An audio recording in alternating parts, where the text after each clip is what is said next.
pasang hadis. Itu tapi kalau guyonannya orang-orang pesantren, ya kamu saja yang kembali karena keluar Anda terlalu jauh. Kalau kita tidak perlu kembali, wong sudah di dalam katanya. Yang keluyuran kemana-mana kan kamu. Kalau kita tidak pernah kemana-mana, jadi ngapain kita yang kembali? Anda saja yang apa? Kembali. Assalamualaikum warahmatullahi wabarakatuh. Sebelum memulai pengajiannya, saya minta tolong ditonton sampai selesai agar tidak gagal paham dan semoga bermanfaat buat teman-teman semua. Dan saya doakan buat teman-teman semua diberi Allah kesehatan, dijauhkan dari malapetaka, dan diberi rezeki yang berkah dan melimpah. Amin amin ya rabbal alamin. Oke, selamat menyaksikan pengajiannya. Saya itu masih ingat cerita guru saya ketika masih sekolah, masih kecil. Ada anak baru latihan bahasa Arab mufrodat. Jadi dia taunya kalau yadun itu tangan, kalau anta itu kamu. Ya kalau jalan ya saro, kalau kepala ya roksun, kalau saya ya anak. Ketika dia baru ahli mufrodat, di Arab kepalanya diusap-usap sama orang Arab. Kata si santri tadi, ya syekh, yadun anta, saro-saro. Ala roksi ana katanya. Ya artinya sama. Jadi ya syekh, yaitu yadun anta berarti tangan Anda, saro-saro. Terusannya itu ala roksi ana pada kepala saya. Jadi dia belum bisa mengatakan misalnya yaduka ala roksi, tapi ya yadun anta, saro-saro, ala roksi ana. Nah semoga semua dialek tadi gak termasuk kategori yang itu. Saya dulu sekolah kakak kelasnya Gus Zofur itu ya punya teman kalau dimarahi di kelas itu bilang, Gus tadi saya dimarahi di depan alladzina aja. Jadi apa maknanya alladzina katanya? Katanya di depan orang apa? Banyak. Karena setiap ngaji alladzina wong akeh. Jadi kalau dimarahi di depan publik berarti dimarahi di depan alladzina. Nah ini kapan saya tadi pamit sama Gus Zofur itu kapan-kapan bisa disewa enggak Gus itu? Bisa kan? Ini menurut saya masalah yang lumayan serius. Saya pernah didolani lah sama Habib Soleh Alatas dari Tegal. Ternyata kru dari TV 7 atau kru dari Khazanah sering juga minta masukan dari beberapa narasumber untuk memberi penjelasan tentang tarikh sebenarnya, misalnya tentang Umar. Di sini biasanya khas ulama itu dilematis karena kalau ngasih biasanya pemeran perempuannya benar-benar perempuan. Jadi resikonya kalau cantik itu nanti jadi masalah ikhtilatur rijal wan nisa. Kalau tadi enggak, karena Anwar 3 mungkin ya. Atau mbak-mbaknya enggak mau berdampingan dengan Abu Jahal, enggak tahu tadi. Jadi saya enggak tahu tadi pertimbangannya itu fikhan atau apa trauma karena takut itu.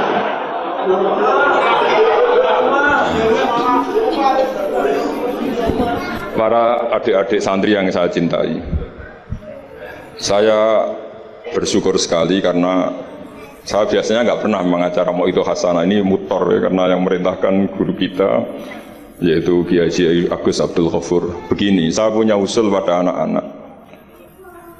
Saya bagaimanapun sangat mencintai Pondok Al Anwar. Saya usul sama anak-anak, terutama yang putra ya, supaya tetap menghafal fikih. Jadi kalaupun ditakdir nggak bisa berbahasa Arab kayak tadi, kayak Abu Jahal dan siapa tadi, Sayyid Hamzah dan sebagainya, setidaknya menghafal ahkam fikih, al-ahkam al-fikih. Jadi saya mohon muhafadzahnya itu tidak hanya Quran lafdzon wa tilawatan, tapi menghafal ahkam. Ini penting sekali karena kelebihan kita di kampus. Ini pengalaman saya kerja di kampus. Keunggulan kita adalah kita ini hafal kepastian hukum fikih. Jadi misalnya Kangkang harus hafal meskipun nggak bisa baca teksnya, kalau iddatul mutawaffa anha zawjuha itu arba'ata asyuri wa asyra. Kalau dia min dzawatil hamli wa ulatul ahmali ajaluhunna ayyatuna hamlahun dan sebagainya dan sebagainya. Ini penting sekali karena ternyata yang saya baca beberapa orientalis atau beberapa orang barat itu masuk Islam itu karena Islam itu dianggap hukumnya itu detail, termasuk mengatur pernikahan, perceraian, tata kelola ekonomi, tata kelola negara dan sebagainya dan sebagainya. Saya pernah ditanya menyangkut ekstremis. Kalau dalam bab dosa besar misalnya, akbarul kabair ba'dal isyrak billah adalah qatlul mu'min. Jadi dosa terbesar setelah isyrak billah adalah qatlul mu'min, membunuh orang mukmin. Lalu pertanyaannya adalah, kita hidup di negara Indonesia yang penjahatnya ya mukmin atau muslim, yang kadang premannya juga mukmin juga muslim. Lalu kalau kita membela diri duel gitu dengan penjahat, lalu kita akhirnya membunuh si penjahat tadi, apakah masuk ayat wa may yaqtul mu'minam muta'ammidan karena dia orang mukmin? Jawabannya adalah kitab fikih itu menyediakan bab namanya kitabus siyal, bahwa mangkutila duna mali fahuwa syahid, mangkutila duna ahli fahuwa syahid. Orang yang duel dengan penjahat kemudian dia mati adalah dia mati syahid. Dan dia kalau terpaksa membunuh, tentu ada aturan-aturannya ya, dengan tartib yang ditentukan di kitab-kitab fikih. Itu penjahatnya damnya itu muhaddar, sehingga dia tidak kena kisos si sahibul bait tadi yang punya rumah tadi. Sehingga dengan fikih-fikih yang detail saya harapkan santri sarang, karena dulu Mbah Zubair itu ma'ruf bil faqih ya. Saya sering kalau ngajar cerita bahwa misalnya Gus Zofur ngaji sama Mbah Mun ngaji sama Mbah Zubair ngaji sama Mbah Fakih Mas Kumambang, Mbah Fakih ngaji sama Mbah Mahfud Termas. Lah Mbah Mahfud ini muridnya Sayyid Abi Bakar Sato, Sohibul Li'anah. Sayyid Abi Bakar Sato punya kakak namanya Sayyid Umar Sato. Itu dulu kiainya mbahnya Mbah Mun itu, Ahmad Su'aib. Itu dulu berwasiat kalau gojlok adiknya Sayyid Abi Bakar Sato yang punya kitab I'anah itu, serono gunane mulang kitab gede-gede, sing penting wapal kata. Akhirnya kita ini korban konsepnya Sayyid Umar, jadi disuruh muhafadzah. Karena memang harus hafal, jadi mahfudot. Saat tadi jagoan sama Gus Zofur, apa ingat ketika dulu muhafadzah? Karena kalau kita muhafadzahnya alfiyah itu gurunya bisa kita akali. Kalau kita pura-pura guru itu biasanya malu nyemak pakai kitab karena dikira nanti tidak hafal. Akhirnya murid-murid tahu, mesti dikebut ya Gus, enggak mesti bingung. Jadi ada trik. Ya akhirnya betul anak-anak dikebut terus gurunya semuanya terus wes, pun Pak. Jadi bisa diakali juga, akhirnya ya lolos. Terus cerita kedua ini kisah nyata. Saya dulu itu dengan Gus Zofur musyawarah, Fathul Mu'in, macam-macam. Pernah digojlok sama bapak. Aku masuk krungu kon alim fikih ambek Gus Zofur makili Anwar, tapi aku ora percaya kon iso jawab pertanyaanku. Napa Pak? Itu ada seorang imam lupa baca Fatihah, langsung baca Sabbihisma rabbikal a'la. Kemudian makmum bilang subhanallah. Karena si imam tadi hanya hafal tadi 3 juz tadi. Itu enggak pede. Ganti wadduha. Wadduha makmumnya masih bilang subhanallah. Akhirnya ganti surat yang dia pasti benar, yaitu ganti kulhu. Karena dia dikira kalau surat panjang itu salah, akhirnya diganti kulhu masih subhanallah. Lalu makmum tahu ini enggak ada solusinya kecuali dijelaskan secara jelas. Orang maca Fatihah.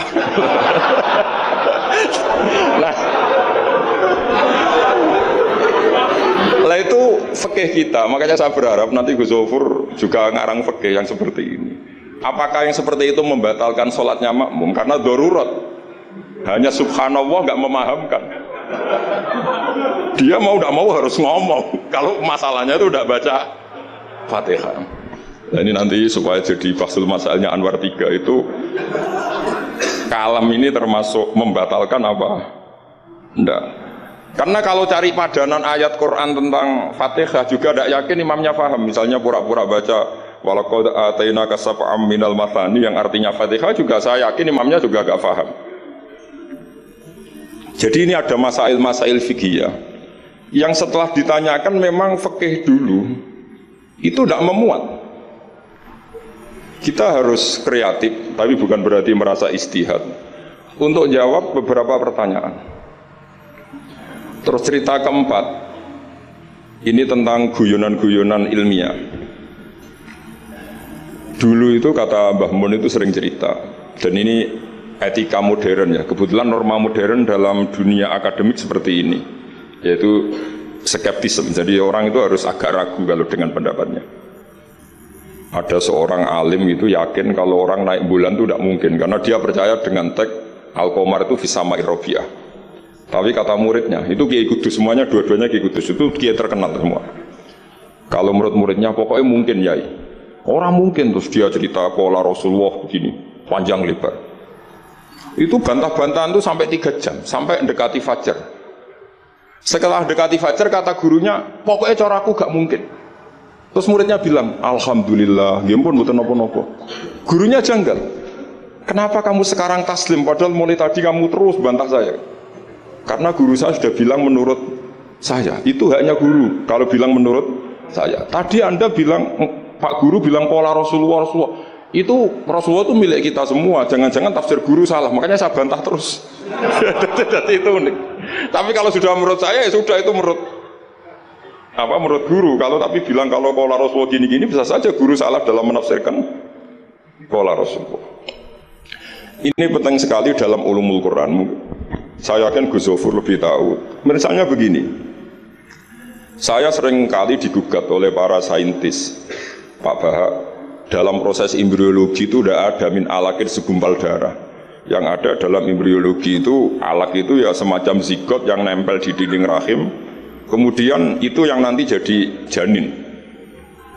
Kalau segumpal darah ya orang keguguran. Nah, terus saya tanya, apa ada di Quran itu segumpal darah? Kata dia ada min alakin. Saya bilang, saya ini hafal Quran, tidak ada kata segumpal darah. Kalau min alakin ada kata saya gitu. Terus, tapi kata kiai-kiai itu begitu apa? Ya tapi tetap Qurannya itu min alakin, bukan segumpal darah. Yang ada segumpal darah itu terjemahannya, bukan Qurannya kata saya gitu. Ini penting saya utarakan. Nanti kalau terbukti secara sains bahwa nggak ada proses embriologi itu segumpal darah, itu yang salah bukan Qurannya, tapi kita yang mengartikan bahwa alakin itu segumpal darah. Sehingga kalau kamu mengartikan alakin segumpal darah, kamu harus bilang ini menurut saya, bukan menurut Allah dan Rasul. Nanti kalau kamu bilang segumpal darah menurut Allah dan Rasul, berarti kalau penelitiannya salah, yang salah Allah dan Rasul. Meskipun tentu sesuai ilmu balaghah bisa saja min alakin benar-benar maknanya segumpal darah, karena untuk litahjin atau untuk litakbeh, supaya manusia tidak sombong, diceritakan dia diciptakan sejenis segumpal apa? Darah, bukan harus materinya dari segumpal darah, tapi sejenis itu ya, untuk supaya manusia tidak sombong. Bisa saja kalau secara balaghah demikian. Ini kembali ke Umar. Tadi saya ketika melihat drama Umar tuh, Sayyidina Umar itu berkali-kali punya pendapat, karena beliau itu sering solid, sering akurat, sampai penggemar beliau mengintikan hadza mar'a Allah wa ra'a Umaru. Hadza mar'a Allah wa ra'a Umaru. Ini pendapat Allah dan pendapat Umar. Sampai Sayyidina Umar marah besar, la taqulu hadza hukmu wa ra'a hukmu Umar, walakin qulu hadza hukmu Umar. In kana shawaban fa min Allah wa in kana khata'an fa min Umar. Kamu jangan mengatakan kalau ini pendapat Allah, tapi katakan pendapat Umar. Jadi kalau benar ya min Allah, kalau salah dari apa? Umar. Tapi sekarang banyak beberapa organisasi ekstrim yang semuanya itu di atas namakan Allah. Mungkin Gus Zofur lebih tahu, lebih ngalami. Orang itu kalau benci seseorang yang kelas nasional, wah itu sudah dihujat, dimaki-maki. Kita yang menemani mereka itu juga dihujat. Wong fasik, wong keliru kok dikancani gitu. Karena pikiran fikihnya adalah kita harus tafrik bainal haqqi wa bainal batil. Harus jelas ada demarkasi mana hak, mana apa? Batil. Itu fikih yang sementara kita pelajari. Sehingga mungkin orang enggak apa ya istilahnya akan menyalahkan lah saat kita bertemanan dengan orang yang macam-macam di Jakarta, apalagi orang liberal macam-macam. Tapi kalau sampean ngaji lagi di atas itu, misalnya belajar ilmu tasawuf, kita diajarkan kalau kamu berteman sama orang dolim, ma tadri madza yuhtamu bih. Orang dolim itu kamu pun tidak tahu madza yuhtamu bih. Jangan-jangan dia yuhtamu bi husnil khotimah. Kamu juga nggak pernah tahu madza tuhtam. Apa kamu nanti tuhtam bi husnil khotimah apa suil khotimah. Sehingga orang-orang tasawuf itu melihat orang dolim ya tetap hormat. Karena tidak tahu nanti akibatnya jangan-jangan dia husnul khotimah, kita yang suul khotimah. Ini penting bagi anak-anak Anwar 3, murid-murid Ghazofur, sehingga orang-orang alim itu harus kamu beri ruang meskipun secara zahir berteman orang-orang yang macam-macam. Karena itu ada ilmunya. Kita tidak ngambil sikap itu ada ilmunya. Makanya di kitab Hidayatul Hidayah, beberapa kitab tasawuf diterangkan kalau kamu melihat orang fasik, jangan-jangan yuhtamu bi husnil khotimah. Kamu ndak. Kita ingat cerita Wahsy. Wahsy itu orang yang dilaknati Rasulullah karena qatilu Hamzah. Ketika Nabi aksara min la'nil kuffar, malah nazala qaulu ta'ala laisa laka minal amri apa? Syai'un aw yatuba alaihi. Dalam surat Ahzab ketika Allah mensifati orang munafik, itu masih ada kata wa yu'adzibal munafiqina insya'a. Masih ada kata au yatuba alaihi. Kemungkinan orang munafik adalah Allah menyiksa mereka insya'a atau memberi tobat. Sehingga banyak ulama, terutama guru kita Syekhina Kiai Maimun Zubair, itu berteman orang macam-macam nggak masalah. Dan kadang-kadang banyak menimbulkan kekecewaan. Ini nanti nggak ada tafrik bainal haqqi wa bainal batil. Nah, saya akan menjelaskan di sini bahwa itu ada ilmunya. Ada ilmunya. Banyak orang yang la'anahu Rasulullah. Bahkan da'a alaihi Rasulullah kayak Wahsy, kayak Khalid bin Walid. Kaifa yuflifu qaumun fa'alu bi'aihim hakadha. Zaman itu binabihim hakadha. Yaitu ketika Rasulullah perang Uhud itu syujja wajhuh wa kusirat rubaiyatu wa udmiyat lisatu. Ketika Nabi babak belur wajahnya, kata beliau kaifa yuflihu qaumun fa'alu binabihim hakadha. Tapi apa yang terjadi? Justru Khalid bin Walid itu masuk Islam. Wahsy qatilu Hamzah juga masuk Islam. Sehingga saya meskipun punya sikap, tentu saya sebagai orang punya pilihan gaya hidup. Mungkin saya nggak akrab lah kalau sama misalnya Mas Nusron itu. Tapi kalau Ghazofur akrab. Tapi saya menghormati, itu pasti ada ilmunya. Saya jaga jarak ya ada ilmunya. Ghazofur berteman juga ada ilmunya. Nah, ini yang saya harapkan dari Anwar 3. Mohon ilmu ini diperkuat. Karena basis terkuat peradaban adalah ilmu. Ilmu menyediakan segalanya. Saya masih ingat Gus Mek Peloso itu akrab sama bapak saya karena beliau senang semaan. Kebetulan pendiri semaan Jantigo itu bapak sama Gus Mek.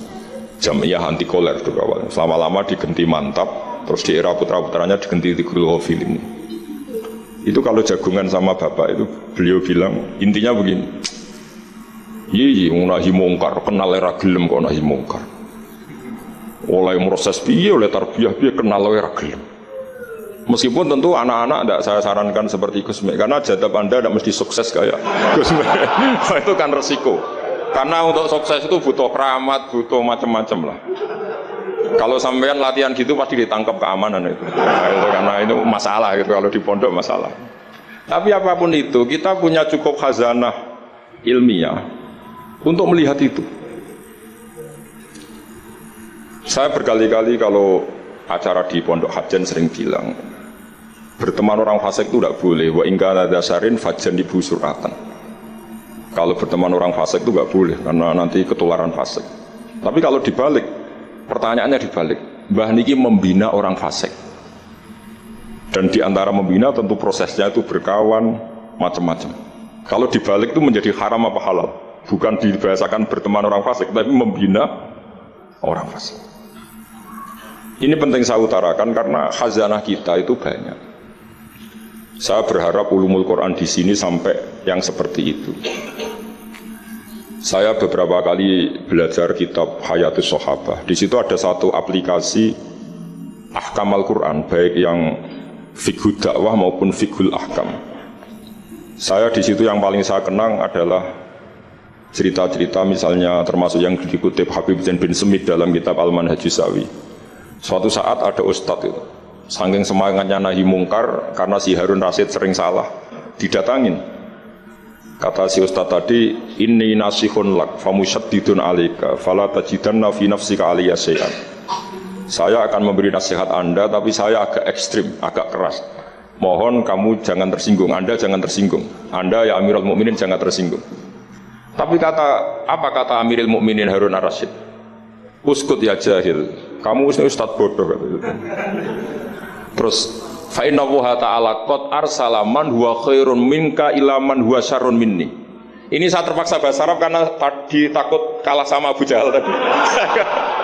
Jadi ini mohon sekali, ini kompetisi. Jadi kalau Abu Jahal saja bisa bahasa Arab, masa saya kiai tidak bisa bahasa Arab. Jadi saya tadi itu ya kan di Abu Jahal saja bisa bahasa Arab, fasih lagi tadi. Yang saya kecewa dia sopan ngasihkan mic tadi. Duduknya sudah benar gak sopan tadi. Sudah benar, jadi memerankan Abu Jahal memang harus gak sopan. Tapi semoga berakhir nanti diteruskan jadi Abu Jahal repot. Nah ini kata Harun ar-Rasyid. Inna Allaha ta'ala qad arsala man huwa khairum minka ila man huwa syarrun minni.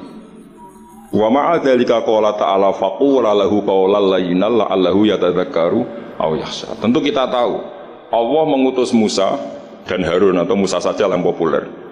Musa itu man huwa khairun minka, tentu Musa itu lebih baik ketimbang Anda. Ila man huwa syarrun minni, tentu Fir'aun itu lebih buruk ketimbang saya. Itu saja masih ada aturan faqula lahu qawlan layyinan. Kamu harus ngomong yang halus. Kok kamu dakwai saya mau pakai kasar? Akhirnya si fasa kata tadi yang gurunya langsung ustadz, yang ustadz tadi langsung diam dan ngakui kalau Harun ar-Rasyid lebih alim ketimbang dia. Nah saya harapkan nanti ulumul Quran di setai 3 itu tidak sekedar mengenali mufrodat, tapi mengenali makna terjemah, juga makna yang bisa disimpulkan dari ayat-ayat Qur'aniyah. Sehingga nanti keyakinan saya ya, apapun berubahnya zaman, nanti Quran itu tetap bisa dibaca kalau cara maknani seperti itu. Tapi kalau Anda maknani mufrodat, resikonya adalah mufrodat yang disebut itu kadang sudah tidak ada. Yaitu tadi misalnya wal khayla wal biwala wal hamira litarukabuha wazina. Tentu sekarang kita naik Innova, kita naik mobil, bukan naik khayl, bukan naik biwala. Tapi kalau dimaknani secara tadi, pokoknya ada markup, ada tunggangan yang kita naiki, ada tunggangan, dan kalau kita dapat nikmat tunggangan itu, kemudian kita syukur, litaslau ala dhuhuriya, yang penting summa tadhkuru ni'mata rabbikum. Ini penting saya aturkan karena saya berkali-kali berdebat juga. Kalau di kota itu kan ada dialog. Bahkan ini mungkin Gus Zofur lebih tahu ya, saya pernah di UI itu pernah disurati sama Majelis Mujahidin Indonesia. Di situ diterangkan kalau sekian terjemahan Kemenak itu salah sekian, miliknya UI salah sekian. Di antara yang diundang itu saya, dianggap makili UI. Tapi apa yang terjadi? Mereka itu karena maknani itu pakai mufrodat, tidak mau pakai ilmu balaghah, tidak mau pakai analisis-analisis yang harusnya terjadi dalam ulumul Quran. Saya punya contoh demikian. Saya sering belajar kitab namanya kitab Ar-Risalah, karangannya Imam Syafi'i ketika sering surat-suratan sama Abdurrahman bin Mahdi. Kata Imam Syafi'i, Quran itu lisanul Arabi, dan lisanul Arabi itu awsa'u lisanan, lisan yang paling luas. Sehingga ketika beliau ditanya, kenapa Anda mewajibkan tolabul ma', mencari air, ketika orang harus tayamum di perjalanan? Terus Imam Syafi'i menjawab, falam tajidu ma'an, kemudian kalian tidak menemukan air, itu baru fatayammamu sha'idan thayyiban. Beliau dengan enteng mengatakan, la yuqalu liman lam yatlub lam yajid. Orang yang belum pernah mencari tentu tidak bisa dikatakan tidak menemukan, tapi tidak tahu namanya. Jadi kalau dikatakan tidak menemukan, pasti ba'da sabqi tolab, setelah mencari. Kalau belum mencari kok mestinya tidak tahu, bukan bisa dibahasakan tidak menemukan. Nah saya berharap anak-anak ini karena ditunggui Mbah Mun yang ma'ruf dengan tafsirnya Gus Zofur. Karena Mbah Mun itu murid Said Alawi. Said Alawi punya karangan Takmirat Faidul Khobir yang dikarang Said Alawi dengan Habib Abdurrahman Al-Musawa kalau nggak salah. yang nyarain agamanya Syekh Zamzami. Dulu saya belajar itu juga sama Gus Zofur, karena dulu yang ngajar Mbah Mun sendiri. Saya juga sering menerima keluhannya Gus Zofur di Jakarta, di mana-mana orang analisis Quran itu tidak pakai ilmu balaghah. Ini repot sekali. Karena kalau kita tidak pakai balaghah, maka al-adat yufidul hasra. Kalau dalam kaidah usul fikih, al-adat la yufidul hasra. Ketika Allah pakai kata hitungan itu belum pasti hasr. Jadi taruh saja misalnya begini, ini yang kisah nyata dalam hadis sahih. Ketika Rasulullah itu memintakan maaf sama orang munafik, terus kata Allah mengingatkan intastaghfir lahum sab'ina marratan fala yaghfirullahu lahum. Kata Nabi, jika 70 tidak bisa dimaafkan, wahas dari 70. Ternyata sama Allah didhawuhi, maksudnya tidak gitu. Kamu mintakan ampun untuk orang munafik maupun tidak, sama-sama tidak saya ampuni. Sehingga terus ada kaidah al-adat la yufidul hasr. Ini penting dalam ulumul hadis atau ulum usul fikih. Karena kalau nuruti adat, Nabi sering dawuh misalnya man shallal bardain dakhalal jannah. Orang yang sholat pada waktu dua dingin yaitu subuh dan asar dakhalal. Terus kamu mau tidak sholat zuhur misalnya, dan sebagainya dan sebagainya. Nabi sering menyebut kebenaran, misalnya kebaikan adalah ini. Terus kamu tidak akan melakukan kebaikan yang lain, tentu tidak mungkin. Ini masalah-masalah yang menurut saya serius semenjak ada banyak ormas-ormas yang sidik-sidik katanya kembali ke Quran dan apa? Hadis. Itu tapi kalau guyonannya orang-orang pesantren, ya kamu saja yang kembali. Karena keluar Anda terlalu jauh. Kalau kita tidak perlu kembali, wong sudah di dalam katanya. Yang keluyuran kemana-mana kan kamu. Kalau kita tidak pernah kemana-mana, jadi ngapain kita yang kembali? Anda saja yang apa? Kembali. Jadi ini penting ya, penting sekali. Karena pengalaman saya di Jogja, pengalaman saya di Jakarta ketemu orang macam-macam itu, memang pernah ya di Jakarta pernah ada satu acara. Ya acara seperti ini. Itu yang datang seorang kiai yang ya biasa pakai sarung, ada yang pakai celana. Itu pas mulai pegang mic ada separuh hadirin keluar. Alasannya gampang, belum tidak pakai sunah rasul, karena kiainya tidak cingkrang. Itu sudah keluar separuh. Ketika saya ditanya, Bapak kenapa Anda masih mendengarkan mereka? Mereka tidak mengikuti sunnah Rasul, mereka tidak cingkrang. Kata saya gini, Rasulullah itu hafal Quran, dan saya kebetulan saya hafal, jadi saya sudah mengikuti sunnah Rasul. Jadi kalau Anda ingin sunnah Rasul kayak saya harus hafal Quran. Kalau motong celana itu gampang, kata saya. Kalau motong celana itu gampang, kata saya. Itu kan murah sekali dan mudah. Itu mikir dia, ternyata mereka bilang sunnah Rasul itu hanya jenggot, cingkrang, wayoh biar ada tambahnya itu. itu. Lah ini saya tantang anak-anak Anwar 3 supaya ngikuti sunnah Rasul yang keren, yang tantangannya berat, yaitu hafal berapa Gus tadi 3 juz itu. Itu saya tuh sering protes sama anak-anak. Itu nanti kalau ketemu malaikat Jibril, Anda dianggap mengikhtisar Quran. Masa Quran 30 juz jadi 3 juz. Itu kan kayak kitab Mukhtasar Jiddan, jadi dari kitab besar terus diringkas. Saya tidak bisa membayangkan kalau Anda nanti ditanya malaikat Jibril, kenapa Quran saya turunkan 30 juz jadi 3 juz. Ya tapi karena ya itu tadi, karena saya yakin Gus Zofur orang alim itu tadi kaidahnya itu malayudroku kullu, layudroku kullu. Kalau nggak bisa semua jangan sama sekali. Ini sekedar pengalaman untuk anak-anak. Kalau di pondok Quran itu sampai dari sekolah itu buatan berani, karena dikira kayak sudah sampai 30 juz. Memang pondok Quran itu unik. Anak-anak itu bisa lanya 2 juz 12, juz 13, tapi juz amma itu tidak hafal. Karena ketika menghafalkan itu tidak kober ngapalkan yang juz amma. Memang hafal betul juz 7, juz 8, tapi juz amma kadang nggak bisa, wadduha kadang nggak bisa. Imam Mitraweh kadang nggak bisa dia, karena dia usra kober, karena ngapalkan Quran itu kan berat. Pernah suatu saat saya itu tahlil jejer santrinya bapak itu, dia tahlil kulhu, ojo tahlil kulhu, itu juz 30, koyo apal 30 saja gitu. Jadi untuk baca kulhu itu memang harus urut setelah melewati juz 1, juz 2 sampai juz 30. Sampai seperti itu gayanya baca kulhu kayak wis sapal juz 30. Sehingga di pondok Quran tuh gak ada yang berani terus juz 30 karena kesannya kan sudah. Ya, jadi itu tradisi yang mungkin ya mungkin beda itu. Saya sendiri juga agak seneng kalau ada santri kok derajat 30 itu kok melete itu kok sudah. Nah ternyata di sini saya ketemu santri-santri yang derajat 30 terus ini. Wah ini menurut saya ini agak masalah dalam tradisi saya ya, terhadap tradisi kami. Jadi ya itu tadi karena cara pandangnya beda, jadi cara pandangnya beda.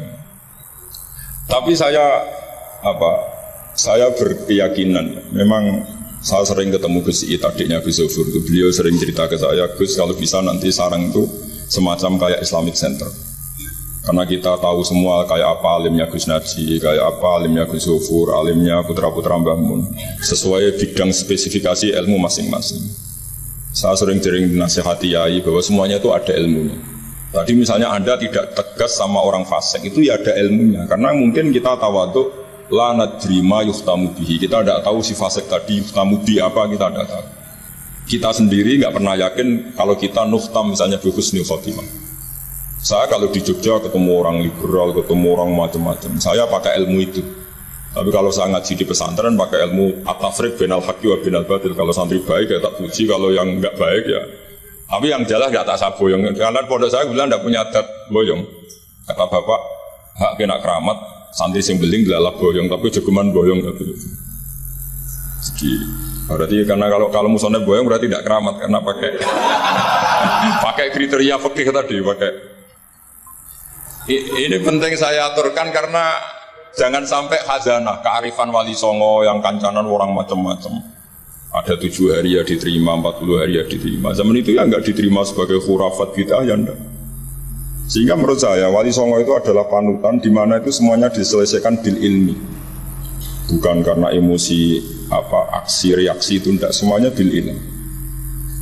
Saya pernah baca kitab Al-Minanul Kubro karangannya Imam Syaroni. Beliau cerita sebagian ilmu itu sudah keluar dari afdoliyah karena satu kondisi. Misalnya sebaiknya amal itu sirron.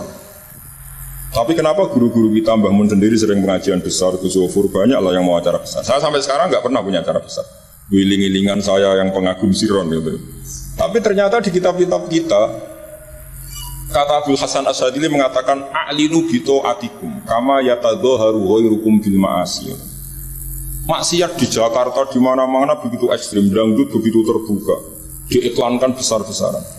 Tapi kalau pengajian nggak besar-besar, dulu itu pengajian itu nggak ada yang besar karena mahal. Dulu orang soleh itu ciri utamanya adalah khifatul ma'unah, biayanya sedikit. Sekarang karena mereka besar-besaran menyebarkan maksiat, kita akhirnya kata Abdul Hasan Asyadili, kamu kalau to'at harus iklan, a'linu bi to'atikum, kalau to'at harus dipertontonkan.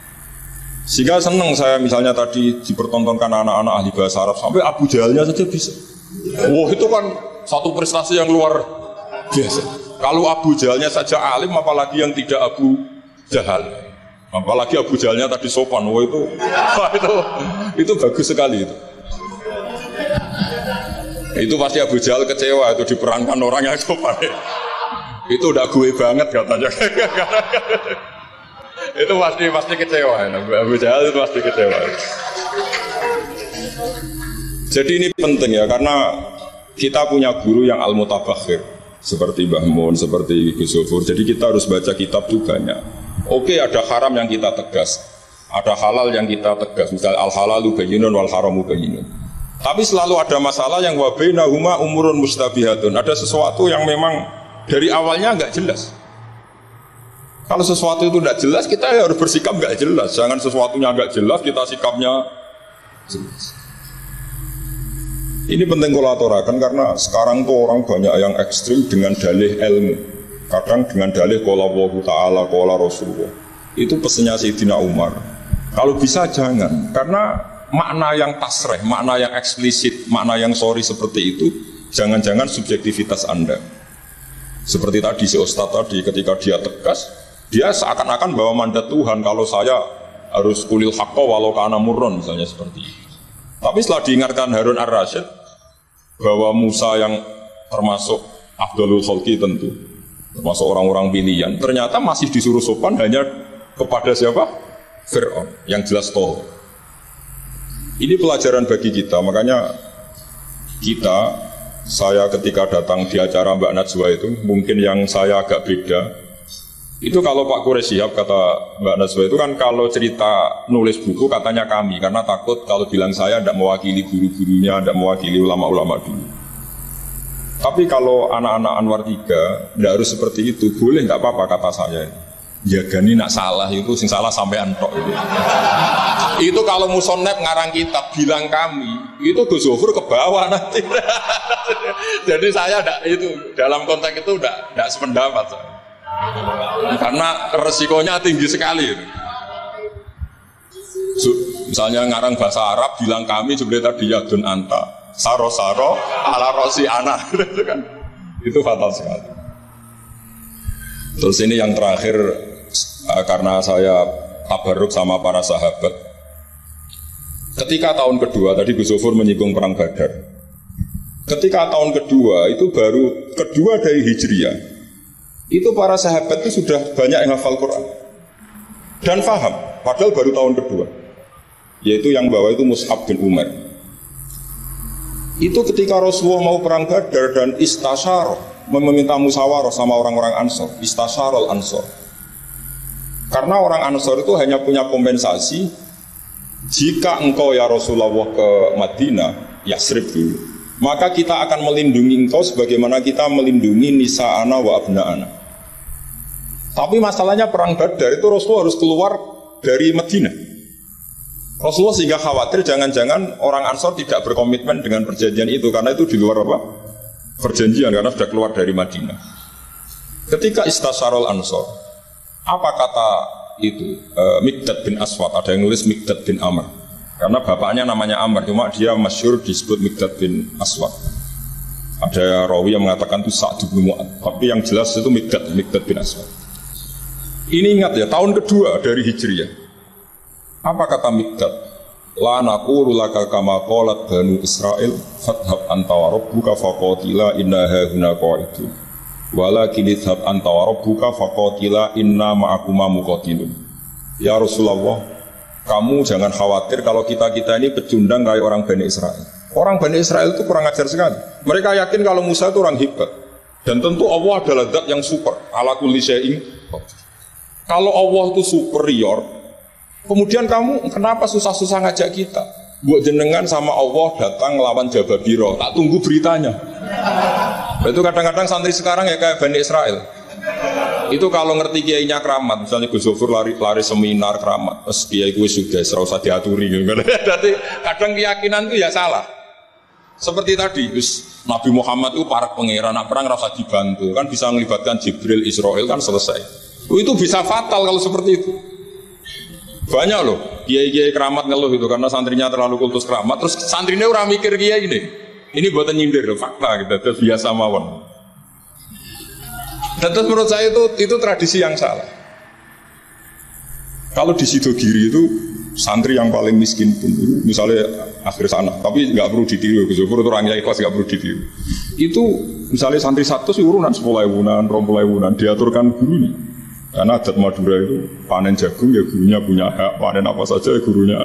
Itu tidak nunggu kaya. Kalau adat sarang kan tidak nunggu jadi alumni, jadi kaya baru ingat kiainya. Itu kalau tepahan kiainya sudah meninggal kan terus repot gitu. Itu kata orang tadi siapa itu Miqdad bin Aswad. La naqulu laka kama qalat Banu Israil. Fadhhab anta wa rabbuka faqatila inna hauna qa'idun. Walakin idhab anta wa rabbuka faqatila inna ma'akuma muqatilun. Tapi silahkan ya Rasulullah, engkau berangkat, kita akan mengikuti engkau ikut perang. Artinya apa? Mereka bisa memahami Quran meskipun itu kisah tentang Bani Israel. Mereka tahu sindiran Quran, mental yang benar kayak apa, yang salah kayak apa. Dan itu yang ditiru kitab Fathul Mu'in. Misalnya kitab Fathul Mu'in menulis begini. Misalnya ya, waktu sannu misalnya as-sholat binasatin atau wayusannu nasatun di sholatin, disunatkan kalau mau sholat itu sumringah, kelihatan happy, kelihatan senang. Wa yusannu nasatun li sholatin. Terus di penjelasannya sederhana. Fa inna wa ta'ala dzamma li tarikihi wa qala wa idza qamu ila sholati qamu kusala. Kalau mau sholat itu harus kelihatan sumringah, happy, kelihatan senang, isyak, bronto, mau sholat, mau ketemu Allah, munajat. Karena Allah itu mengkritik orang yang meninggalkan nasyat. Yaitu kalau mau sholat aras-arasan. Terus beliau menyitir wa idza qamu ila sholati qamu kusala. Sehingga ketika kita baca tentang orang munafik, bukan berarti terus orang munafik di sana, kita di sini. Seakan-akan kita terbebas dari sifat orang apa? Munafik. Itu bukan da'bu ulama'ina, bukan ahwal ulama'ina. Ahwal ulama kita ketika baca Quran adalah otomatis kita memahami. Dan memahaminya itu bisa mafhum yang luar biasa kayak tadi. Kayak yang saya ceritakan tadi Harun Ar-Rasyid, kayak siapa tadi? Miqdad bin Aswad, dan kayak tadi Fathul Mu'in misalnya. Sama dengan model-model karangan Imam Ghazali. Imam Ghazali kalau ngarang kitab itu sebenarnya sederhana. Setelah kita teliti itu semuanya ya sederhana sekali. Artinya ayat yang dikutip itu sering kita baca. Tapi beliau secara indah, secara menakjubkan, itu bisa ngambil kesimpulan yang luar biasa. Saya punya kitab Mufrodat yang dikarang oleh beberapa ulama, dan beliau cerita tentang kehebatan Sayyidina Ali dalam menafsirkan Quran. Kata Sayyidina Ali, saya tidak bisa membayangkan dahsyatnya angin ketika mengobrak-ngabrik kaum Mu'ad. Karena anginnya angin balelo, tidak terkendali. Ya, karena Allah punya tradisi begini, kata Sayyidina Ali. Wa im min syai'in illa indana khazainuhu wa ma nunazziluhu illa biqadarin ma'lum. Segala sesuatu itu terukur dan saya turunkan juga dengan ukuran yang pas, biqadarin ma'lum. Tapi ketika Allah mensifati angin yang untuk kaum Ad disebut birihin sorsorin atiyah. Atiyah maknanya balelo, pakai tak. Iya, pakai tak. Terus yang sebagian ayat tentang Nabi Nuh. Inna lamma taghal ma'u hamalnakum fil jariyah. Toho itu maknanya lacut. Jadi air sudah gak terkendali, kayak di luar kendali malaikat. Sudah toho, sudah balelo. Saking balelonya yang main hantam saja, kata Sayyidina Ali. Sehingga dua ayat ini menunjukkan betapa dahsyatnya banjir karena diredaksikan toghal ma'. Begitu juga betapa dasarnya angin karena disebut birihin sorsorin atiyah. Jadi yang namanya atiyah itu pakai to, biasanya ini ain to ya, ini yang pakai apa? Ain alif ta. Jadi dari mufrodat ini kelihatan bahwa benar-benar dahsyat. Karena Allah punya adat segalanya terukur. Ternyata di situ disebut tohonnya semuanya sudah keluar dari apa? Ukuran. Ini saya mohon sekali karena anak-anak Anwar 3 ini menangi Mbah Mun, menangi Gus Sufur. Saya sendiri diminta beliau bantu ngajar di sini. Jadi saya mohon sekali karena ini banyak ya nabi al-ilmi lah, banyak sumber-sumber ilmu. Tolong sekali dimanfaatkan yang baik. Terutama anak-anak yang di muhadharah ini kajian-kajian fikihnya itu harus dihafalkan. Karena hafal ini sanad kita. Dulu Mbah Mat itu ngaji sama Said Umar, kakaknya Said Abi Bakar Sato. Memang semua kitab itu harus mahfudz, harus dihafal. Saya sendiri dengan Gus Zufur itu yang mendapat barokah muhafadzah zaman sekolah. Dulu kalau nggak muhafadzah itu nggak naik. Tapi ya dulu bisa diakali ternyata itu. Dulu Mbak Fakih itu ahlinya Faati. Jadi kalau ada orang anak nggak naik ditanya, "Jong kena ramunggah pening di ngitung terminal, Mbah." Ngoten niku Mbak Fakih terus diunggahno, kata beliau, "Nak nganti ning terminal dadi wong nakal aku sing kedosan." Mergo tadi mayu adi ilal haram nggih. Haram. Sehingga dulu masyhur kalau anak-anak ndak naik itu sudah kong kali kong. Mau natakoki muni ning terminal yo. Karena kiai itu mesti pantangan. Taman kalau nggak percaya coba aja. Anak yang nakal mau boyong terus disowankan Gus Zofur. Gus, nak jenengan boyong balik mereman malih. Mikir, mesti kiai itu mikir. Tapi jangan pakai loh. Ini kan cerita dulu. Sehingga anak-anak yang gak mukhafadzah itu mesti ada yang anak-anak lugu ditanya Bapak. Kalau gak naik ning dicong ini, Masya Allah, Alhamdulillah. Ya orang munggah tenang. Jadi cara pandang kiai itu unik. Makanya ilmunya kiai susah dianalisis ini karena unik. Ya seperti itu. Ya saya harap ilmu ini gak jadi gak jadi masalah bagi Anda. Terus nanti Anda menteror Pak Musonep. Awas Pak Musonep. Maaf saya potong sedikit ya. Terima kasih yang setia menonton channel ini. Kalau Bila video ini bermanfaat, tolong sekali di-share kepada kerabat terdekat atau teman-teman supaya kita bisa menambah wawasan dalam beragama dan bermanfaat bagi kita semua dan keluarga kita. Share video ini ke semua orang yang kiranya membutuhkan cerahan. Oke, selamat melanjutkan pengajiannya. Terima kasih. Saya memang termasuk orang yang sangat menekuni ilmu seperti yang dikatakan Pak Fathul Wahid lagi, bahwa memang penelitian itu saya berkali-kali bilang tidak harus orang-orang pinter banget sebetulnya, karena perangkat yang disediakan Allah ini juga menyediakan untuk orang-orang bodoh, dan itu hikmah terbesar dari Islam. Jadi Islam ini bisa difahami orang pinter juga oleh orang-orang yang nggak pinter. Saya punya kenangan tentang ilmu astronomi. Kita belajar falak itu jelimet, Pak Fathul Wahid, jelimet sekali. Ketika ada perdebatan misalnya awal Ramadan itu Ahad sama Senin. Saya ulang lagi, misalnya Ahad, Minggu sama Senin. Karena kita ini di pesantren kalau bilang Minggu itu kadang dilarang, harus bilang Ahad. Apalagi kiainya Pak Fathul Wahid di Kudus, Kiai Torehan itu fanatik, itu nggak boleh orang bilang Minggu, harus bilang Ahad.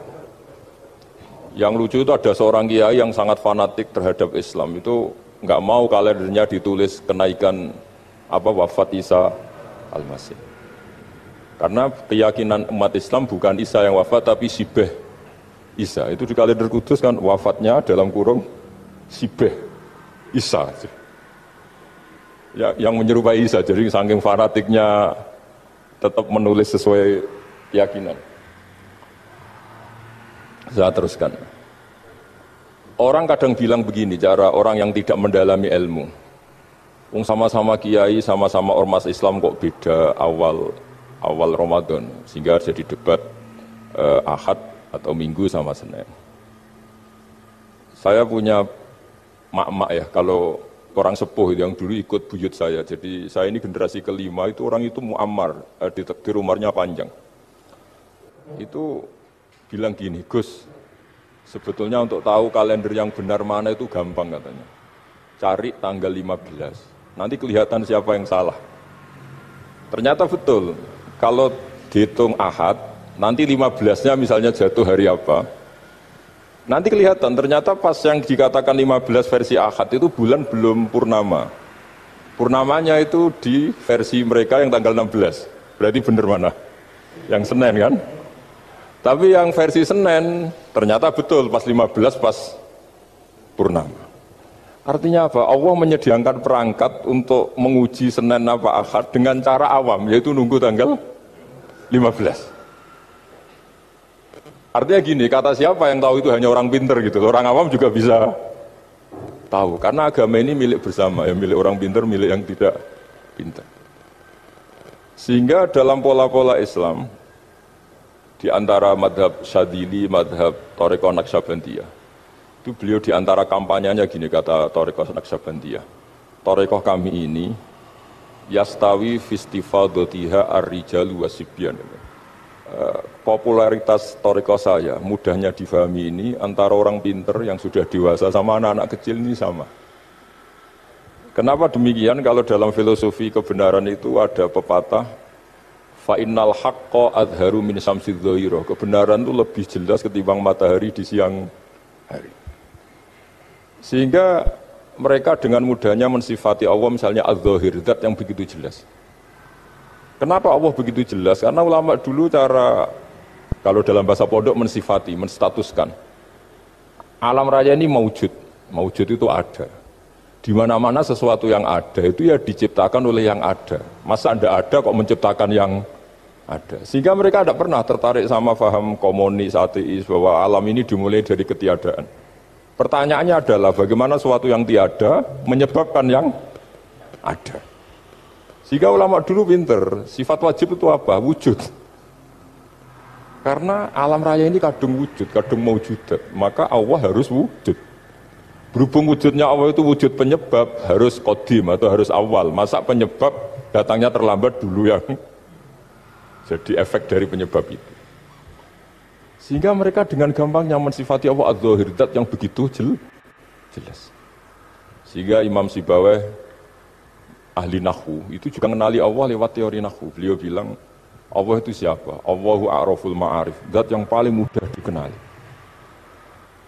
Nah sehingga tadi seperti yang dikatakan Pak Rektor, sebetulnya perangkat ilmu seperti tadi menemukan bulan itu diantaranya ditemukan kalau bulan tuh nggak rata itu ya lewat teori gambar karena sekian jarak punya akibat sekian, punya misalnya kita melihat gunung kelihatannya indah, padahal di situ ya ada lubangnya, ada pohon yang tertebang, ada pemandangan yang nggak indah, tapi gara-gara dilihat dari jauh semuanya indah.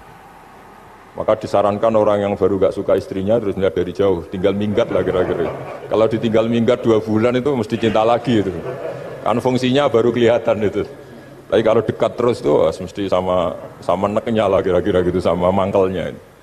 Sehingga itu ya dipakai teori juga dalam silaturahim. Di agama terkenal ada pepatah zuruhiban tasdad hubban. Jadi ya jangan sering ketemu, nanti kamu gampang cinta. Kalau sering ketemu ya gampang bosen lah kira-kira seperti itu. Nah, kemudian teori-teori awam ini dikembangkan. Yang awam, jadi dulu orang menemukan matahari itu besarnya kayak apa, rembulan besarnya seberapa, itu dilihat setiap kita melihat mobil itu jarak 1 kilo masih kelihatan sekian meter, nanti kalau 2 kilo berkurang sekian senti, kalau 3 kilo berkurang sekian senti, terus dikalikan ya kira-kira seperti itu. Kalau rembulan masih kelihatan segede itu berarti kali sekian pengurangan tadi, terus ditemukan. Makanya kita Pak Fathul Wahid yang di pesantren yang memang serius ngaji, itu di situ ada ilmu falak, itu ditemukan sebelum ada teknologi. Jadi kita tahu gerhana itu lamanya berapa, terus yang kena gerhana sisi mana, terus itu dihitung. Karena dari dulu sains, ilmu itu di atas teknologi. Jadi kalau keyakinan kita di pesantren, teknologi itu hanya menyumbang nggak sampai 30%. Jadi orang bisa menemukan pesawat misalnya itu karena melempar batu, kalau masih ada tekanan batu itu tidak akan jatuh. Padahal batu itu tidak ada mesinnya, asal ada tekanan dia tidak jatuh. Terus dihitung, kecepatan berapa yang menjamin sesuatu itu tidak jatuh. Hanya ditemukan pesawat, meskipun mau landing harus tetap banter, karena kalau tidak banter jatuh.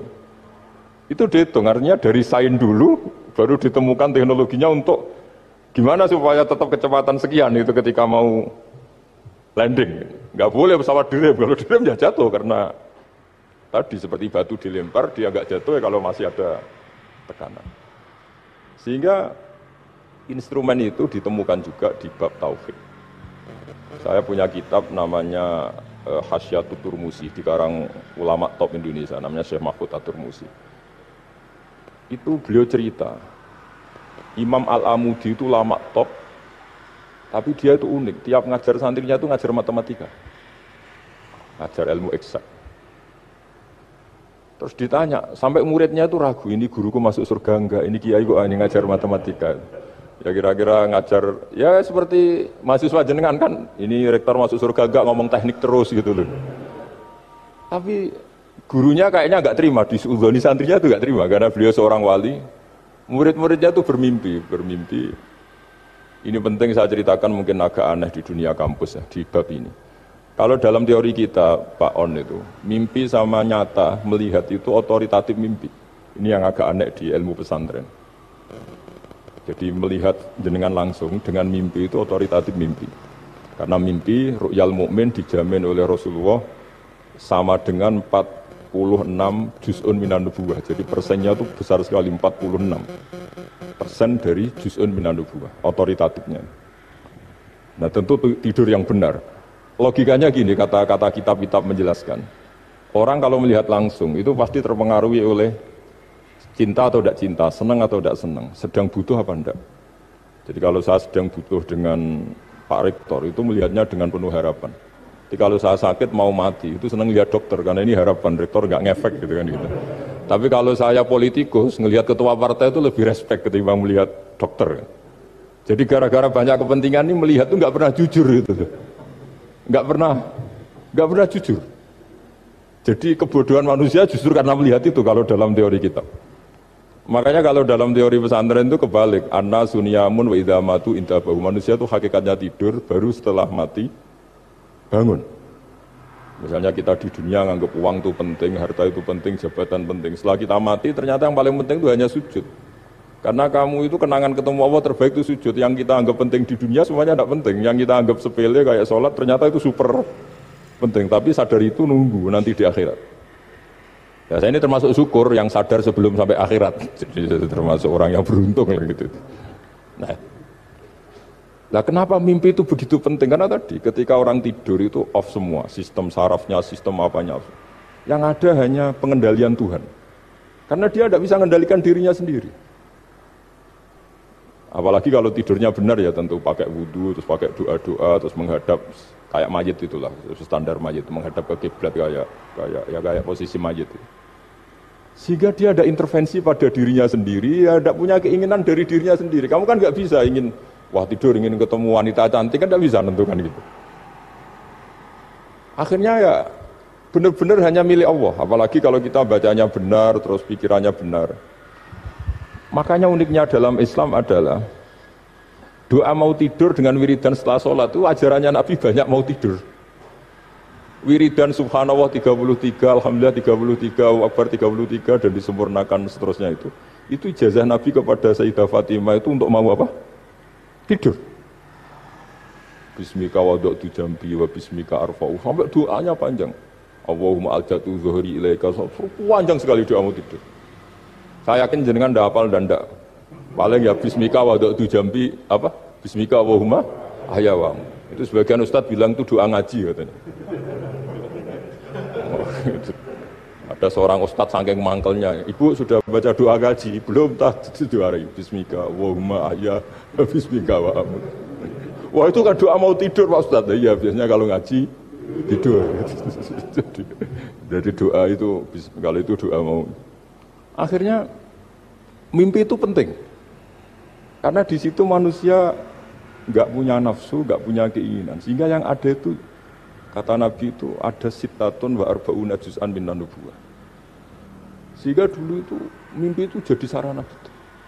Kita tahu kan cerita orang-orang dulu. Fir'aun itu kurang jahatnya, kurang kelirunya. Dia mimpi ada api dari Bani Israel yang membakar kerajaannya.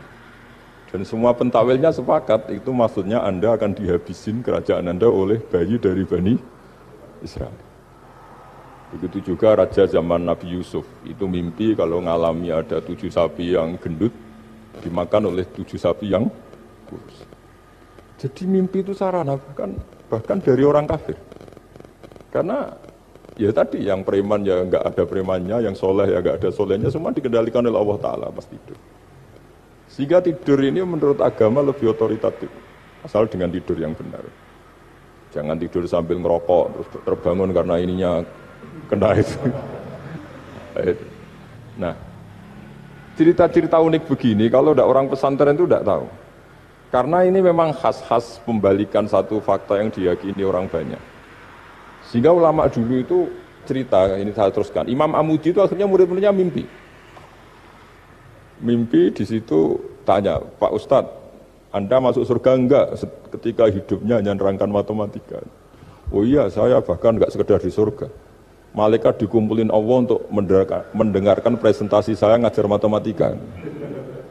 Jadi kata dia cerita, Allah bilang gini ke malaikat, hei para malaikatku, kenapa kamu iman sama saya? Ya karena saya melihat engkau ya Allah, melihat kekuasaan engkau. Tapi imannya orang ini itu melebihi iman kamu. Wah ya tidak bisa, saya melihat engkau langsung, ini tidak melihat engkau langsung. Kenapa begitu yakin seperti yakin kita? Oh iya. Terus Imam Amudi, silahkan ajari matematika. Imam Amudi mulai ngajari matematika. Terus beliau ngajarinya sederhana. Angka 2, 3, sampai ribuan, sampai jutaan. Itu bin nisbat ilal wahid, nisbatun wahidah. Yaitu nisbatul far'i ilal asli. Hanya ngajar itu tok. Dunia ini apapun banyaknya variannya, apapun banyak makhluknya, itu semuanya adalah nisbatul far'i ilal asli. Angka 2 ya cabangnya 1, 1 juta ya cabangnya 1, semua itu dimulai dari 1. Jadi di mana-mana hitungan itu dimulai dari 1. Dan 1 ini harus ada, yaitu Tuhan. Matematika akhirnya malaikat, wah keren juga maksudnya. Keren juga maksudnya. Akhirnya Allah bilang, dan itu didawuhkan juga oleh Rasulullah SAW, tuba liman amana bi walam yaroni. Yang hebat itu imannya orang yang enggak melihat saya. Makanya masyhur itu malaikat ditanya Allah, siapa iman yang paling kuat? Ya kita, karena melihat engkau langsung ya Allah. Para nabi. Terus tapi yang dari sekian pertanyaan itu jawab sama, yang paling ajaib adalah umat-umat Muhammad di akhir zaman, nggak menangi nabinya, juga nggak pernah lihat surga neraka, tapi iman sama saya. Dan mereka punya cara untuk imannya itu berkualitas sama dengan kamu para malaikat. Nah, di antaranya dengan cara logika yang saya utarakan tadi. Am khuliqu min ghairi syai'in am humul khaliqun. Kalau alam raya ini wujud, maka penyebabnya harus sesuatu yang wujud. Masa sesuatu yang enggak wujud menyebabkan yang wujud. Kalau angka 10 ada, 1 juta ada, pasti dimulai angka 1. Makanya nisbatus naini wal arba'ah ila ma la nihayata laha, itu semuanya nisbatul far'i ilal asli. Semua angka berapapun jumlahnya itu binisbat ilal wahid adalah nisbatul far'i ilal asli. Itu cara-cara, makanya tadi kajian ilmu itu tidak ada habis-habis. Makanya perasaan saya itu kemungkinan orang Islam jadi ateis itu kecil, Pak Fatullah. Saya punya kitab, ini saya ulang lagi, kitab calon wali. Kenapa saya sering cerita wali? Kalau di kampus itu kan orang inginnya ya jadi dekan, jadi rektor, atau jadi menteri lah kira-kira gitu. Kalau di pesantren orang itu cita-citanya satu, ingin jadi wali. Ya supaya majelis ini barokah, saya tidak perlu cerita dunia kampus. Kalau ceritakan corong Jawa nguyai segoro. Bongso keinginan gitu kan tidak selera saya, juga ada dunia saya. Supaya sampai dapat ilmu ya saya cerita dunia. Itu kitab, saya punya kitab calon wali lah kira-kira. Atau wali sudah wali top. Namanya kitab Tasbihul Fuad, karangannya Said Abdul Haddad. Itu beliau cerita, di antara ceritanya itu unik. Kata beliau begini, saya itu tidak khawatir orang Islam jadi murtad, apalagi jadi ateis. Karena kalimat la ilaha illallah itu sahlatun qoribah, kalimat yang mudah sekali. Sehingga saya tidak khawatir orang Islam yang ketemu orang ateis, ketemu orang macam-macam, asal diajari kalimat ini secara benar. Terus beliau cerita, yang saya takut tuh mereka masalah perempuan dan harta. Kalau iman kayaknya enggak. Singkat cerita, yaitu di kitab seperti itu. Singkat cerita, saya ketemu banyak orang yang kuliah di McGill atau kuliah di Amerika, di Jerman, mungkin di Norwegia, di mana-mana, di Australia, dan ketemu teman-teman yang di Korea Selatan juga. Mereka itu orang kebanyakan yang nyuwun sewu nggak keluarga kiai, tapi mereka nggak ada yang nggak tetap iman. Ketika saya tanya, kenapa Anda tetap iman? Padahal ada beberapa negara yang lebih stabil, lebih makmur dibanding negara yang mengklaim sebagai negara Islam. Itu cara berpikir ya sederhana. Enggak lah Gus, kayaknya kok Tuhan kok ada tanggal lahirnya, enggak lah, kayaknya yang namanya Tuhan tuh ya awal lah. Masa pencipta langit bumi dituhani orang yang lahirnya di bumi, kayak enggak lah kayaknya. Jadi ya berpikir sederhana. Padahal ya kurang ajarnya Masya Allah. Anak ini ya dugem ya macam-macam, tapi kalau ditanya disuruh yang lain enggak mau dia. Enggak lah, kayak yang benar tetap Islam. Karena kalimat ini, yaitu tadi eksistensi Tuhan, tadi eksistensi Allah itu, la ilaha illallah itu kalimatun sahlah, kalimatun qoribah, kalimah yang begitu mudah difahami. Kenapa mudah difahami? Misalnya kita ngaji, Tuhan itu siapa? Yang menciptakan langit dan bumi. Dengan misalnya perbandingan, Tuhan itu siapa? Yang lahir di bumi tahun sekian. Enak mana cara kita menerima itu? Kan keren yang menciptakan langit dan bumi. Tuhan itu siapa? Yang ada sebelum langit dan bumi. Dengan misalnya Tuhan adalah yang lahir di bumi. Keren mana itu? Nah, bayangkan kalau kita punya Tuhan Fir'aun, sudah mati jadi tontonan kan, terus gak keren maksudnya punya Tuhan kok seperti itu. Nah ini yang katanya Syekh Abdul Haddad, kalimat ini sahlatun qoribah. Sehingga kalimat ini pula yang kita dilatih, la ilaha illallah kalimatu haqqin alaiha nahya wa alaiha namut wa alaiha nub'ats atau wa biha nub'atsu insyaallah ta'ala minal aminin. Nah, saya sebetulnya tadi datang itu tidak ingin menjelaskan ini, tapi tadi kata Pak Fathul Wahid, ilmu itu kalau dikaji tambah hari tambah mudah, karena perangkat untuk menemukan bulan itu misalnya nggak rata itu gampang sekali. Pakai teori pemandangan ya bisa, pakai teori gambar juga bisa. Kalau teori pemandangan tadi, kalau kita bisa melihat mobil 2 meter masih kelihatan 2 meter, itu dengan jarak berapa masih orisinil seperti itu. Tambah jauh, tambah ada kelihatan, tambah jauh, tambah. Nah ternyata setelah 5 kilo misalnya tidak kelihatan, berarti untuk jumlah 2 meter hilang per 5 kilo. Nah, berarti kalau bulan masih kelihatan segitu, berarti jarak kita dan bulan kira-kira sekian ribu kilo. Itu bisa dihitung, itu tanpa teknologi. Makanya sebetulnya teknologi itu nyumbang itu nggak sampai 30%, yang paling banyak ya sains tadi, pengetahuan itu yang Kayak tadi orang menemukan pesawat, itu kontribusi terbesar tetap pengetahuan. Misalnya pesawat dari bahan ini kalau kecepatan sekian kena angin pecah enggak. Tetap pengetahuan yang menopang itu. Teknologi kan paling mengantar supaya pesawat kecepatan sekian didorong mesin sekian dengan apa begitu. Nah, pesantren seperti kita ya, saya ini dididik Mbah Mun, dididik bapak saya, buyut-buyut saya, kiai. Itu sekali alim, yang alim betulan, itu ya alim betul. Ya karena memang yang repot nih yang agak-agak dukun itu ya ribet ya. Penting rambutnya gondrong, terus terkenal gak pernah mandi, terus nanti ada orang tertentu tertarik minta doa, ini yang ribet ini, susah ini sertifikasinya susah ini karena. Tapi kalau kita ini di pesantren yang coro sertifikasinya jelas. Jadi berani jadi Gus harus bisa baca Mu'in gitu, berani jadi Kiai harus bisa baca Wahab. Aturan mainnya jelas kalau di ini. Yang repot itu yang sebagian itu aturan mainnya tidak jelas. Terus promosinya itu pernah datangi menteri loh, pernah datangi, wah ya ribet kalau ukuran keren itu didatangi apa? Menteri atau pejabat. Saya teruskan ya, karena ilmu itu harus menyelamatkan kita sampai di depan Allah Subhanahu wa Ta'ala. Nah, ketika kita menyifati Allah itu az-zahir, zat yang begitu jelas. Itu kalau kita kan kok begitu jelas padahal nggak bisa dilihat, terus kita sendiri tidak pernah melihat. Tapi eksistensi Tuhan sebagai Tuhan, yaitu al-wajibil wujud, itu jelas sekali karena nggak mungkin suatu yang wujud diciptakan oleh yang tidak wujud. Kenapa harus awal? Masa pencipta datangnya terlambat? Terus juga harus bakok itu abadi atau al-akhir kalau dalam bahasa Quran. Masa zat yang superior kemudian kalah sama yang diciptakan? Berarti nanti ada kekuatan besar yang mengalahkan Tuhan. Ya kan aneh, kekuatan ini dalam kendalinya kemudian Allah kalah kan tidak mungkin. Makanya disebut al-akhir. Allah pasti tidak ada yang mengalahkan. Terus diantaranya lagi disebut qiyamuhu binafsihi. Kalau dalam bahasa Quran disebut al-qayyum. Zat yang berdiri sendiri. Gak boleh Tuhan butuh yang lain. Kalau butuh yang lain berarti bergantung pada yang lain. Dan nggak usah jadi Tuhan lah kalau masih butuh yang lain. Sehingga karena kekuatan ini, saya ulang lagi, karena kekuatan ini, ketika anak-anak mahasiswa kuliah di Jerman atau di Swiss, di negara-negara yang lebih bahagia ketimbang negara yang mayoritas Muslim, itu mungkin mereka tertarik sama sistem negara itu karena ada jaminan sosial ini. Tapi nggak pernah tertarik sama Tuhannya negara itu. Karena dihitung-hitung tadi Tuhannya mesti keren kita gitu. Jadi, nah ini cerita ke saya Abdul Haddad. Kata saya Abdul Haddad, kamu tidak usah khawatir lah umat Islam murtad atau jadi ateis gitu. Karena penjelasan tauhid Islam itu begitu jelas. Jadi by design manusia itu pasti nerima tauhid kira-kira gitu. Jadi ini pentingnya ad-dhahir. Jadi Allah itu begitu apa? Jelas. Tapi Allah juga mensifati dirinya al-batin. Ya, al-batin itu gak mudah dikenali. Kenapa? Karena tubuh kita desainnya ini profan. Tubuh kita tidak sempurna, rentan. Nah, tentu sesuatu yang nggak sempurna ini tidak bisa melihat zat yang super apa? Sempurna. Kita bisa rusak sementara Allah tidak.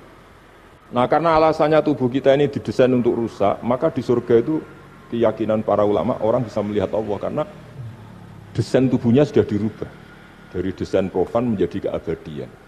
Sehingga di sini terus ada kelayakan melihat. Itu pun tetap min ghairi kaifin walan fisorin, tetap ya bisa melihat, tapi corong Jawa itu keceluk melihat, tapi tidak sampai faham. Karena bagaimanapun Allah itu la tudrikul absar wa huwa yudrikul absar. Bagaimanapun Allah itu laisa kamitslihi syai'un, tidak ada padanannya. Jadi makanya Allah punya sisi az-zahir bisa dikenali sekali. Kenapa? Ya tadi nisbatus naini wal arba'ah ila ma la nihayata laha itu nisbatul far'i ilal asl. Saya punya kitab Pak Fathul Wahid, diajar Mbah Mun dulu, kitab Al-Husnul Hamidiyah. Itu yang ngarang itu ya kayak kelihatan ngawur, tapi ngawurnya orang alim.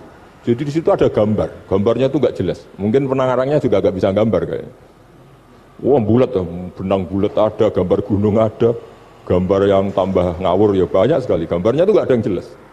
Tapi dari nggak jelas itu dia bilang gini, gambar yang bulat ini, yang nggak jelas ini, tetap kamu punya rumus kan? Itu dimulai dari satu titik. Mau gambar gedung tingkat 5, mau gambar hutan ada harimaunya, tetap dimulai dari satu titik. Ya alam raya ya seperti itu, mau ada Mars, cek, mau ada Jupiter, kayak tetap dimulai dari situ titik. Dan ini namanya nuqtatul wujud, titik kewujudan, yaitu Allah Subhanahu wa Ta'ala. Sehingga ketika kita ngaji, ketika di pesantren dulu, penjelasannya adalah Al-Quran maknanya dipadatkan di Fatihah, Fatihah dipadatkan di Bismillah katanya, Bismillah dipadatkan di titiknya ba. Nah titik ba ini dianggap titik awal wujud, bi kana makana wa bi yakunu mayakun. Kira-kira Allah mentitahkan karena saya semuanya yang ada, dan karena saya yang mau ada bisa saya adakan. Nah, itu sirinya lah. Jadi menerangkan tauhid itu pakai gambar. Gambarnya keliru sekali lah kalau dalam orang seni mesti ngeliat gak seni itu. Karena dia agak butuh gambarnya, butuh mau menjelaskan buat dunia sebanyak ini, buat alam raya sebanyak ini tetap dimulai dari satu titik. Nah, sehingga di sini ada tauhid qul huwallahu ahad, Allahus samad, dan seterusnya. Nah, saya mohon lewat penjelasan ini ya, baik orang yang ahli teknik maupun ahli medis, ahli apa saja, tolong latihlah memberi penjelasan yang mudah, sehingga agama ini mudah dicerna. Sehingga kalau ini dijelaskan cara mudah, beragama itu jadi gampang. Makanya ciri utama agamanya orang-orang baik itu satu, man radiya billahi robba. Radiya itu senang banget. Kenapa senang banget? Karena memang agama ini nyaman, indah. Jadi datang dengan kebenaran yang mudah dicerna. Coba kalau agama ini datang dengan cara misalnya gini, kamu harus menuhankan ini, dan kita tahu itu lahirnya di bumi, kan ada yang ganjel. Kok Tuhan sama buminya dulu, buminya ini gimana ini? Kan pusing. Bu Anda profesor nggak bisa jawab itu. Tapi kalau Tuhan itu adalah yang ada sebelum langit dan bumi, kan ya iyalah, masa Tuhan terlambat datangnya, kan terus enak gitu menerimanya itu. Makanya di antara kekalahan Fir'aun berdebat, ya Nabi Musa ya Nabi lah, juga proses ya. Nabi Musa ketika ditanya Fir'aun, wa ma rabbul alamin, Tuhan kamu itu siapa? Jawabnya Nabi Musa, rabbus samawati wal ardi, yang menuhani langit dan bumi. Itu Fir'aun masih bisa ngeles. Saya jalan-jalan kemana-mana, yang dituhankan saya, berarti yang Tuhan ya saya dong. Ma'alim tulakum min ilahin apa? Ghairi, kata Fir'aun. Soal Tuhan kamu di langit, begini kata Fir'aun. Haman dipanggil, Haman bikinkan piramida yang paling tinggi, saya ingin melihat Tuhannya Musa. Musa bingung kan, padahal kalau naik piramida nanti Fir'aun pun tidak bisa melihat Allah kan. Wong yang Nabi yang kiai aja gak bisa melihat, apalagi Fir'aun. Padahal celakanya ketika dia tidak melihat Allah, dia akan mengatakan Allah itu tidak ada, ribet kan. Itu penjelasan tentang Tuhan ini sebetulnya sudah absolut lah. Rabbus samawati wal ardi, Tuhannya langit dan bumi. Tapi itu gak ngefek, di perdebatan gak ngefek. Yang ngefek adalah ketika Musa bilang gini, Rabbukum wa rabbu abaikumul awwalin, sing nuhani buyutem. Wah kaget, pengawal-pengawalnya langsung doiman, meskipun secara siron, secara rahasia. Iya, Quran pangeran berarti buyutnya rada pangeran. Kan pangerannya putu nih, berarti buyutnya, wah ribet kan. Ya kalau Fir'aun Tuhan, bapaknya tambah Tuhan kan, mbahnya, buyutnya. Akhirnya kata pengawal Quran, geblek tenan Fir'aun.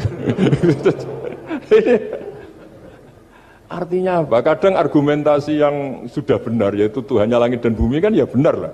Tapi itu tidak ngefek, di perdebatan tidak ngefek. Yang ngefek adalah ketika Rabbukum wa rabbu abaikumul awwalin, yang nuhani nenek moyang.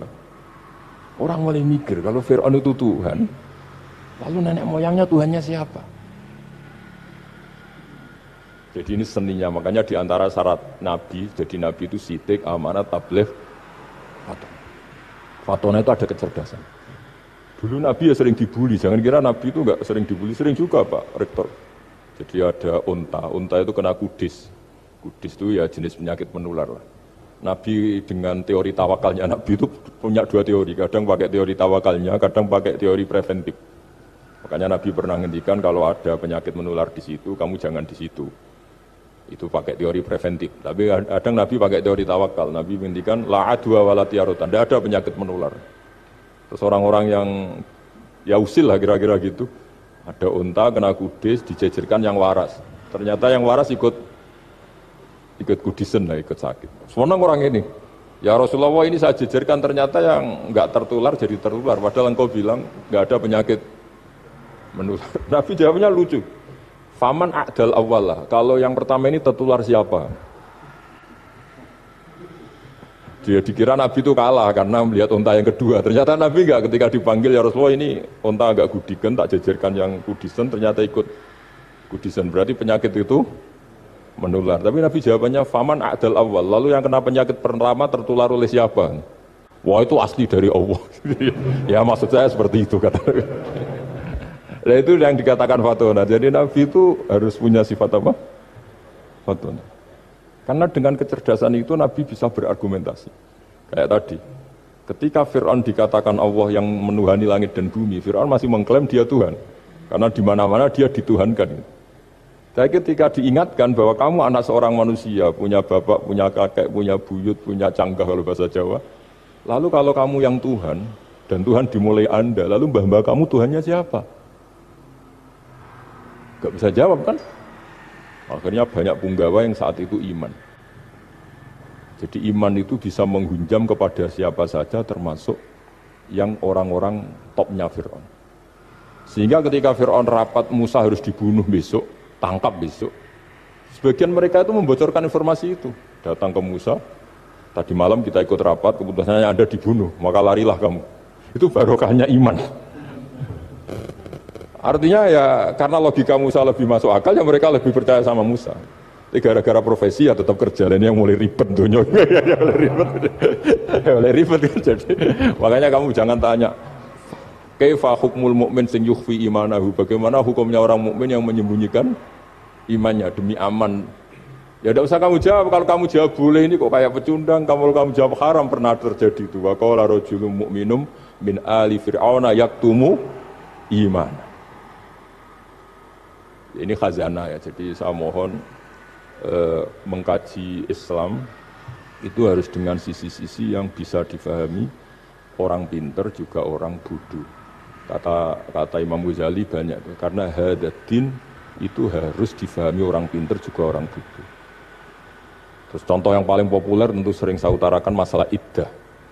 Iddahnya orang terceraikan itu 3 kali masa suci. Kalau menurut Abu Hanifah 3 kali masa haid. Orang pintar tahulah kalau perempuan sedang haid, menstruasi pasti sedang tidak hamil. Sehingga kalau dia sudah haid 3 kali ada kepastian tidak hamil. Kalau tidak hamil artinya apa? Enggak ada sperma dari zaut awal, suami pertama yang jadi anak dia.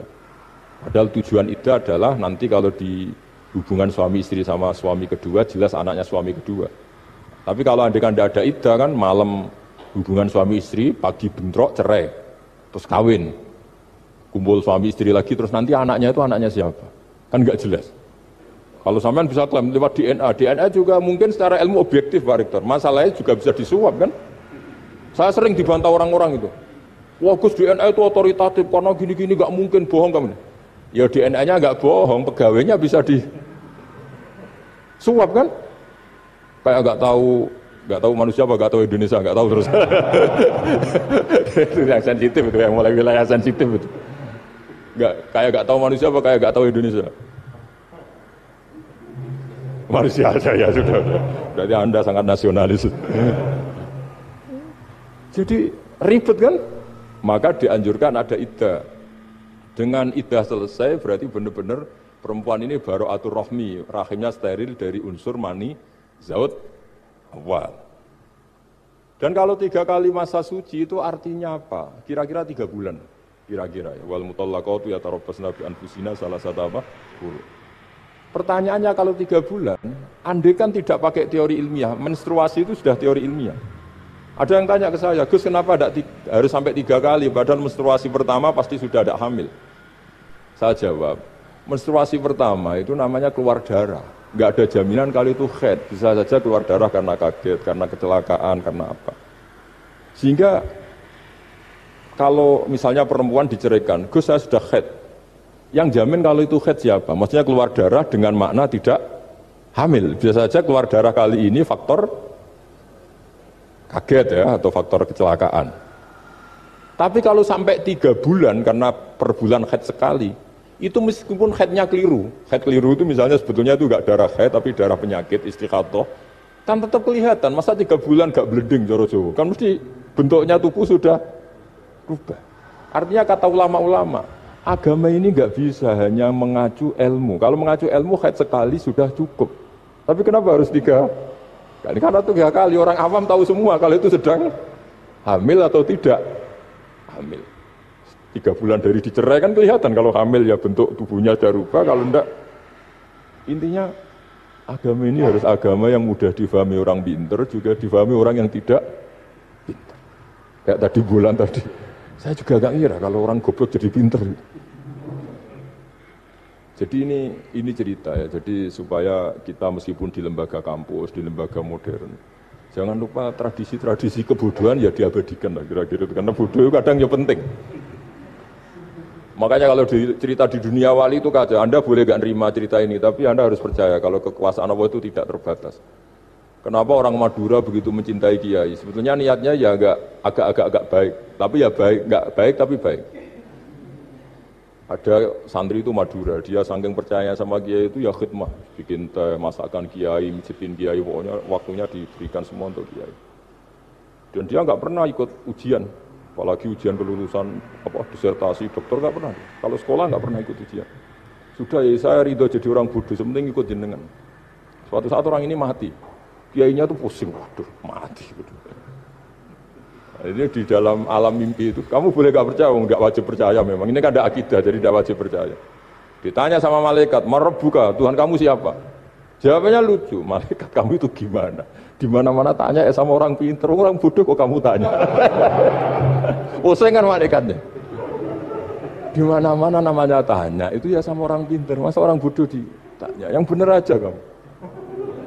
Makanya bodoh ini ya senjata, makanya ini kita kalau pinter ya alhamdulillah, kalau bodoh ya alhamdulillah kan. Bodoh itu penting. Kalau negara ini tidak makmur, yang disalahkan mesti para rektor. Gunanya apa ada rektor kalau nggak solusi bagi bangsa ini? Orang bodoh pasti nggak disalahkan kan?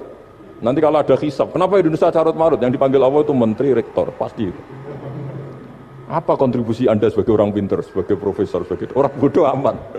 Santai, nggak kena panggilan kan?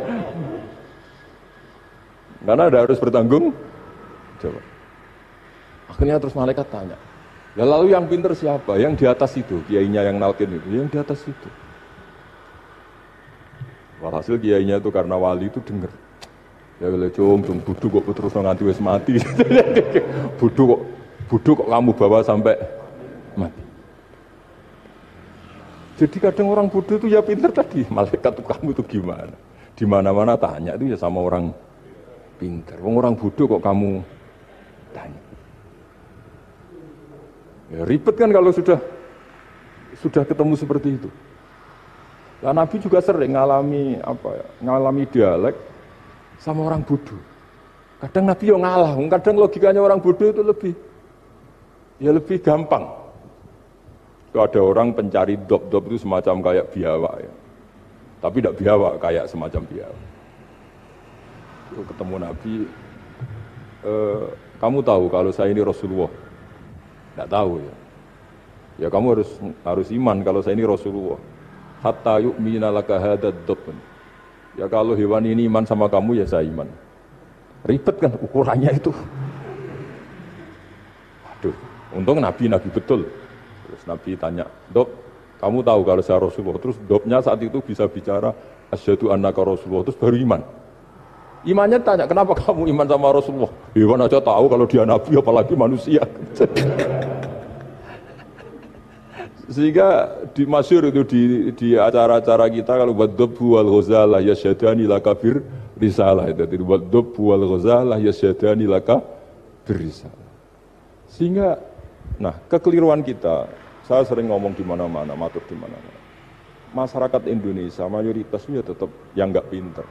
Orang Islam mayoritas yang enggak pinter. Lalu orang enggak pinter ini diabaikan sehingga mereka tidak jadi energi yang luar biasa untuk mengawal Islam, untuk mengawal Indonesia. Itu keliru menurut saya. Menurut saya orang-orang yang enggak pinter pun itu punya nurani. Zaman kita dijajah Belanda, itu tidak semua orang rektor, tidak semua orang profesor, tidak semua orang kiai, tidak semua orang alim. Mereka orang-orang yang enggak terpelajar, tapi tetap tahu caranya melawan apa? Belanda, melawan penjajah. Karena tadi manusia ini diciptakan itu sudah punya pengetahuan. Seperti mukaddimah dibaca Pak Rektor, Iqra wa rabbukal akram alladzi 'allama bil qalam 'allamal insana ma lam ya'lam. Jadi bawaan manusia itu akan tahu untuk sesuatu yang perlu diketahui meskipun dia orang bodoh. Saya ulang lagi, meskipun mereka orang apa? Orang bodoh. Nah, di sini ini Islam datang yastawi fistifadatiha fistifadati syariah ar-rijalu wasibyan, bahwa ukuran kebenaran itu adalah siapapun mudah tahu. Bahwa angka 2, angka 3, angka 5 itu adalah far'ul wahid, cabang dari angka 1. Fal aslu huwal wahid, yang asli adalah angka 1. Dan 1 ini harus 1. 0, itu ditemukan untuk setelah ada angka 1, jangan keliru kamu. Tanpa ada angka 1 tidak ada 0, 0 ada gunanya kalau ada 01. Misalnya ada orang bilang, tapi kan ada 0,5, tetap saja harus ada angka 1, nggak bisa. Kamu bayangkan 0,5 kan karena ada 1. Artinya apa? Kamu bilang separuh dari 1. Tapi itu pun karena sudah ditemukan aljabar. Makanya kalau dalam matematika Arab, mungkin di sini banyak orang eksak. Kalau matematika Arab itu mudah sekali, Pak. Orang Arab itu nggak mau bilang 2,5. Misalnya zakatnya tijarah itu 2,5. Itu kan kalau kita zaman SD kan garap porogabit. Itu orang Arab nggak mau. Saya pernah cepet-cepetan garap matematika, yang ahli matematika sama saya, itu cepet saya. Karena saya pakai matematika bodoh. Justru itu gampang. Kalau orang Arab cara berpikir gini, kalau bilang 2,5 itu rubu'ul usur. Apa? Rubu'ul usur. Dari rubu'ul usur gini, 1/4 dari 1/10. Jadi misalnya 100 1/10-nya berapa? 10. Setelah 10, 1/4-nya berapa? 2,5. Jadi bertahap, rubu'ul usur. Sehingga misalnya gitu, 1 juta kan angkanya nolnya kan 6. Kalau kamu porogabit 2,5 kan kueselan dia porogabit. Kalau orang Arab gampang, 1 juta 1/10-nya berapa? 100. 1/4-nya 25. Berarti 2,5-nya 1 juta 25.000. Orang Arab bilangnya rubu'ul usur. 1/4 dari 1/10. Jadi di 1/10-kan dulu baru di 1/4. Jadi lebih cepat. Sampai pakarnya tanya, Gus kok bisa gini? Wah, aku anak kiai ngawur ya. Saya ini, makanya banyak orang pesantren itu pintar matematika. Sebetulnya matematika model, ya sebetulnya kayak agak model bodoh itu. Tapi itu gampang, orang awam gampang. Kalau kita kan enggak, misalnya zakatnya zuhur, zakatnya tanaman itu 1/10 atau 1/20. Kalau orang Arab enggak mau 1/10 atau 1/20. Berarti kalau 100 ton atau 100 kuintal berarti berapa? 10 atau 5 kan? 1/10-nya 100 berapa? 10. Kalau 1/20-nya 5. Kalau hitung-hitungan di fikih zakat orang modern kan 1/10 atau 1/20. Kalau orang Arab enggak mau bilang gitu. Zakatnya zuhur itu al-usur 1/10. Berarti per 100 ton misalnya 10. Atau nisful usur, separuh dari 1/10. Jadi enggak mau bilang 1/20. Usur atau nisful usur. Gampang mana coba?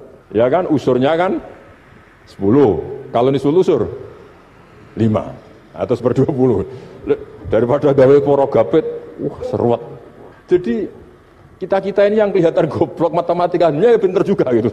Meskipun juga tetap goblok karena ada nekuni gitu.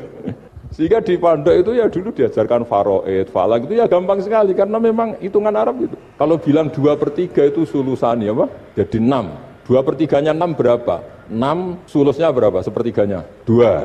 Nah, sepertiga itu sepertiga 2 kali. Berarti berapa? 4.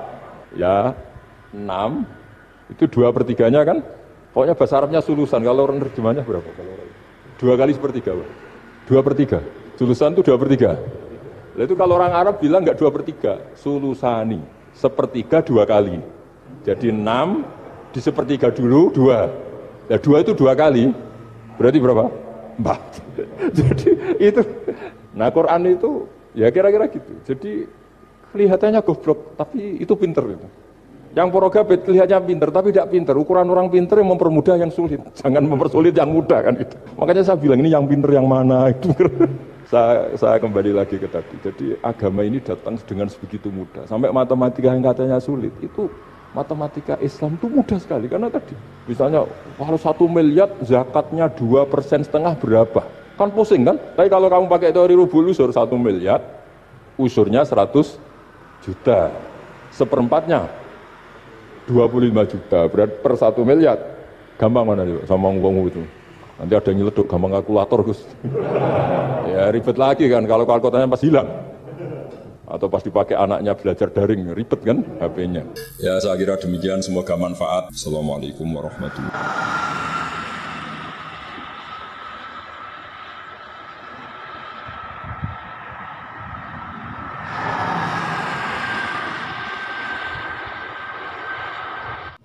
Assalamualaikum warahmatullahi wabarakatuh. Sebelum memulai pengajiannya, saya minta tolong ditonton sampai selesai agar tidak gagal paham dan semoga bermanfaat buat teman-teman semua. Dan saya doakan buat teman-teman semua diberi Allah kesehatan, dijauhkan dari malapetaka, dan diberi rezeki yang berkah dan melimpah. Amin amin ya rabbal alamin. Oke, selamat menyaksikan pengajiannya.